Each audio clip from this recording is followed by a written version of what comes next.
The smell of pepperoni usually makes my mouth water, but tonight it's making my stomach churn. I'm sitting in my car, parked outside a house that shouldn't exist, clutching my phone like a lifeline. The address matches, but something's off. The windows are dark, save for an eerie blue glow pulsing from within. My boss's words echo in my head, no matter what, always complete the delivery. If only he knew. If only I knew then that this pizza run would be my last, and that the true terror wasn't waiting at the door, but in what I'd uncover about our quiet little town. My name's Alex, and I'm your average 22-year-old college student drowning in student loans. When I saw the help wanted sign at Slice of Life Pizza, I jumped at the opportunity. Extra cash and free pizza? Sign me up. But as I sat in my beat-up Corolla, staring at the address on my phone, I began to question my life choices. The house loomed before me, a Victorian monstrosity that seemed out of place in this rundown neighborhood. Paint peeled from its weathered siding, and overgrown vines snaked up the porch columns. The porch light flickered erratically, barely illuminating the worn welcome mat. I took a deep breath, grabbed the pizza box, and made my way up the creaky steps. The doorbell echoed ominously inside. Seconds ticked by, feeling like hours. Just as I was about to give up and leave, the door creaked open. A man in his late 60s peered out, his rheumy eyes scanning me up and down. "Took you long enough," he grumbled, his voice raspy from years of smoking. "Sorry, sir," I stammered. "The GPS had some issues." He grunted, snatching the pizza box from my hands. As he fumbled for his wallet, I caught a glimpse of the interior. The hallway was lined with old photographs, their subjects' eyes seeming to follow my every move. A musty odor wafted out, mingling with the scent of pepperoni and cheese. Here, the old man thrust a wad of crumpled bills into my hand. "Keep the change." As I turned to leave, his bony fingers gripped my arm. "Word of advice, kid," he wheezed, his breath hot against my ear. "Don't take any more deliveries tonight. Go home." Before I could respond, he slammed the door in my face. I stood there, stunned, the bills clutched tightly in my fist. What did he mean? Why shouldn't I take any more deliveries? Shaking off the encounter, I made my way back to my car. As I slid into the driver's seat, my phone pinged with a new delivery notification. The address made my blood run cold. It was for the house right next door to the one I just left. My hands shook as I grabbed the next pizza box. The old man's warning echoed in my mind, but I couldn't just ignore an order. That's not how jobs work, right? I stepped out of my car, the cool night air doing little to calm my nerves. This house was a mirror image of the last, but somehow even more unsettling. The porch light was out completely, leaving me to navigate the overgrown path by the dim glow of my phone's flashlight. As I approached, I noticed something odd. There were no sounds. No TV, no voices, not even the hum of an air conditioner. Just dead silence. I knocked on the door, my knuckles barely grazing the peeling paint before it swung open. The interior was pitch black. "Hello?" I called out, my voice embarrassingly shaky. "Pizza delivery." A figure emerged from the darkness, a woman, probably in her 40s, with long, unkempt hair partially obscuring her face. "Come in," she said, her voice barely above a whisper. "I'll get your money." Every instinct screamed at me to run, but I stepped inside, the floorboards creaking under my feet.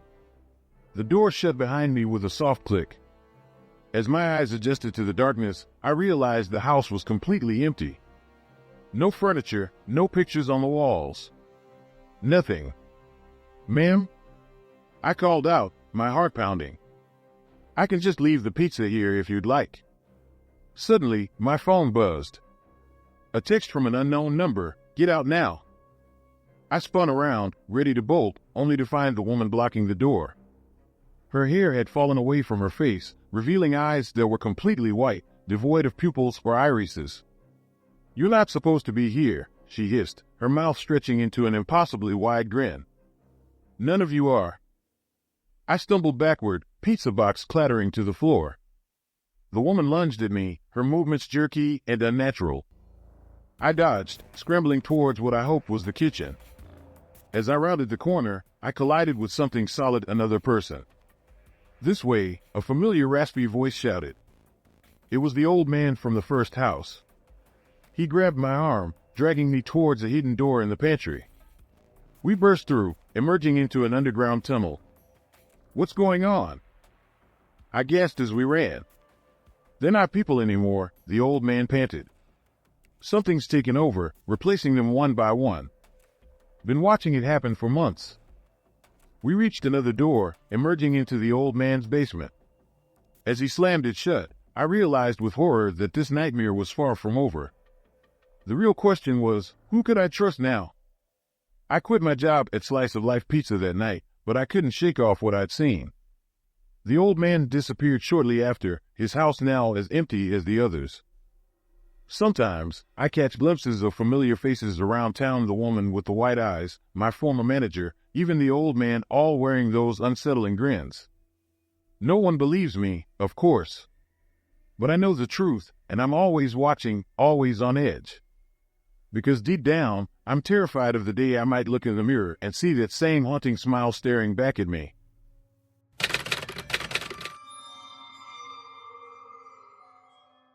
The neon sign on my dashboard read 11:47 p.m. when I pulled up to Oak Ridge University.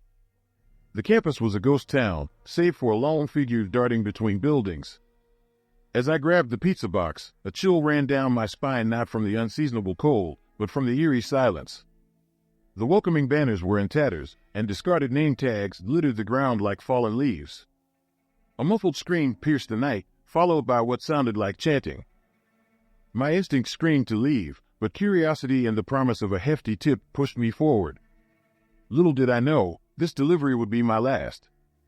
"I'm Alex Mercer, just your average 19-year-old trying to make some cash slinging pizzas during summer break." Oak Ridge University was usually a ghost town this time of year, with only a handful of summer students and the occasional orientation group. But tonight felt different. I'd been making deliveries to the campus all week, mostly to bored summer school kids or frazzled professors. There had been whispers among the regular students about some intense orientation activities, but I brushed them off as typical college rumors. Now, standing in the shadow of the looming freshman dorms, those stories didn't seem so far-fetched. The pizza box felt heavy in my hands as I scanned the area for any signs of life. The order had come from room 237 in Blackwood Hall, but the building looked completely dark. I pulled out my phone, thinking I should call my manager, Jake, and ask what to do. No signal. Great. As I debated whether to leave the pizza and bolt or investigate further, movement caught my eye. A figure darted between two buildings, disappearing into the shadows. "Hello?" I called out, my voice sounding small and uncertain in the vast emptiness of the campus. No response. I took a deep breath and decided to press on. Maybe it was just a prank, some bored rich kids getting their kicks by messing with the pizza guy. I'd dealt with worse working the late shift in town. Approaching Blackwood Hall, I noticed something odd about the welcome decorations. The cheerful "Welcome Freshmen" banner hanging above the entrance had been altered. Someone had crossed out "Welcome" and scrawled "Survive" in its place. My heart rate picked up, and I found myself wishing I'd called in sick tonight. Just as I reached for the door handle, it swung open. A girl about my age stumbled out, her eyes wide with fear. Her shirt was torn, and a makeshift name tag reading Jamie Chin was pinned crookedly to her chest. "You shouldn't be here," she whispered, her voice trembling. "They're coming. The seniors, they're not what you think." Before I could respond, Jamie's head whipped around at a sound I couldn't hear. Without another word, she took off running into the darkness, leaving me alone with more questions than answers and a rapidly cooling pizza. My mind raced as I watched Jamie disappear into the shadows. Something was seriously wrong here, and every instinct told me to leave. But I couldn't shake the feeling that people might be in danger. I decided to investigate further, hoping I wasn't making a huge mistake. I entered Blackwood Hall, the door creaking ominously behind me. The lobby was a mess. Overturned furniture, torn posters, and discarded orientation packets littered the floor. As my eyes adjusted to the dim light, I noticed a trail of muddy footprints leading down the hallway.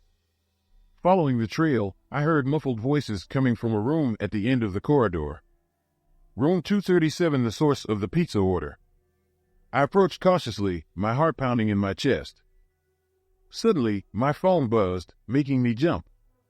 The signal was back, but the message that popped up sent a chill down my spine. Leave now. Don't trust anyone. Jamie, before I could process this, the door to room 237 swung open. A tall, imposing woman in her mid-40s stepped out. Her smile was warm, but her eyes were cold and calculating. "Ah, you must be the pizza delivery," she said smoothly. "I'm Professor Blackwood. Please, come in. We've been expecting you." Every red flag in my mind was waving frantically, but I found myself following her into the room. Inside, I saw about a dozen freshmen, including Jamie, sitting in a circle. They all looked terrified. "What's going on here?" I demanded, trying to keep my voice steady. Professor Blackwood's smile widened. "Just a little team-building exercise. Nothing for you to worry about. Now, why don't you join us? We have so much to discuss." As she spoke, I noticed several older students emerging from the shadows, blocking the exit. The realization hit me like a ton of bricks. This wasn't just some harmless orientation activity. This was something much darker. In that moment, everything clicked into place. The strange symbols, the altered banners, the terrified freshmen, it was all part of a twisted initiation ritual. And now, I was caught in the middle of it. "You see," Professor Blackwood continued, her voice taking on a sinister edge, "Oak Ridge has a long-standing tradition of, let's call it, extreme character building. We select the most promising freshmen each year to join our elite circle. And sometimes, we need outsiders to help test their resolve." My blood ran cold as I realized the truth. The pizza order was never about food. It was a trap, and I had walked right into it. As the senior students closed in around me, I knew I had to act fast. This wasn't just about me anymore. I had to find a way to save these freshmen and expose the dark secret lurking beneath Oak Ridge's prestigious facade. I managed to create a distraction and escape, alerting campus security and the local police. The aftermath was a blur of flashing lights and questioning. Professor Blackwood and several seniors were arrested, but I couldn't shake the feeling that this went deeper than anyone realized. A week later, I received an anonymous text. "Thank you, but it's not over. Some traditions don't die easily. Watch your back. Jay, I quit my delivery job that day, but I can't stop thinking about what happened. How many other schools have dark secrets like Oak Ridge? And more importantly, what do I do with this knowledge now?"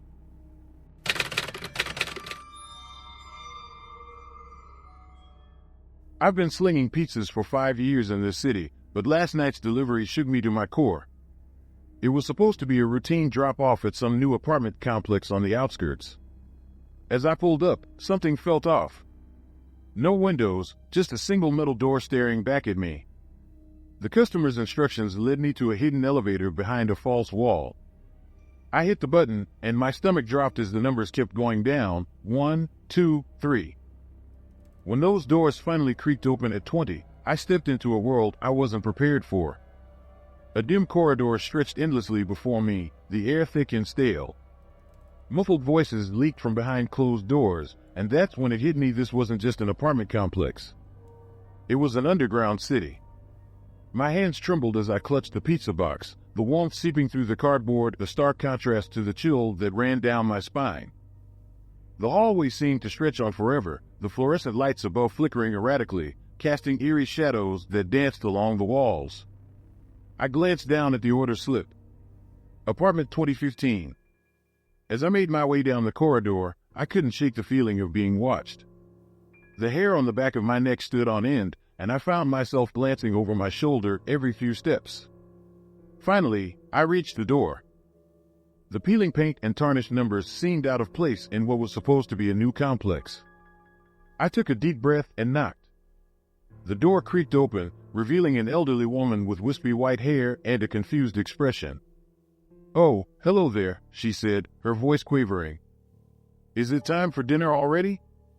I blinked, thrown off by her question. I have a pizza delivery for Mrs. Thornton." She furrowed her brow. "Pizza? Oh my, is it Saturday already? The days just blend together down here." She chuckled nervously, her eyes darting around as if searching for something. As she fumbled for her wallet, I couldn't help but peek inside her apartment. The space was small and cluttered, with no windows in sight. What caught my eye, though, were the plants.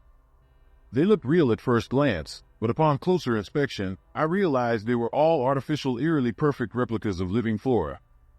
"Here you go, dear," Mrs. Thornton said, handing me a crumpled bill. "Keep the change. It's not often we get visitors from the surface." Her words sent a chill through me. "The surface?" I asked, unable to hide my confusion. She leaned in close, her eyes wide. "Oh, you must be new. Don't worry, you'll get used to it down here.